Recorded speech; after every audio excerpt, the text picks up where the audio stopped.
სოფელ ნიქოში კვიწინაძეების საცხოვრებელ სახლს მეხი დაეცა. ოჯახის წევრები შემთხვევის დროს სახლის პირველ სართულზე იმყოფებოდნენ, შესაბამისად არავინ დაშავებულა. შენობის მეორე სართულზე კი დაზიანდა ელექტროსისტემა და ჩამოინგრა სახურავი. დაზარალებული ოჯახი ადგილობრივი ხელისუფლების წარმომადგენლებმა მოინახულეს.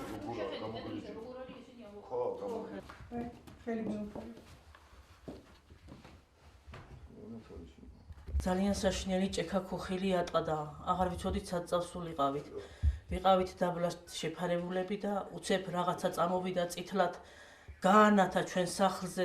ისეთი ხმა ჰქონდა გეგონება მთელი სახკარით თავზე დაგვენგრაო, ისეთი ამბავი იყო, გარეთ ვერ გამოვდიოდი. კედლები დამსკნარი დანგრეული, სულ გაუბედურებული აქ საშინელი მდგომარეობა. აი უკიდურესი მდგომარეობა. საკმაოდ მძიმეა დაზიანებები, როგორც ნახეთ, ფაქტიურად სახლი გადარჩენილია ხანძარს, მთლიანადაა დამწვარი შიდა გაყვანილობა, დაზიანებულია სახურავი. მუნიციპალიტეტი აუცილებლად გაუწევს დახმარებას ამ ოჯახს გადაეცემათ შიფერიც, მათ შორის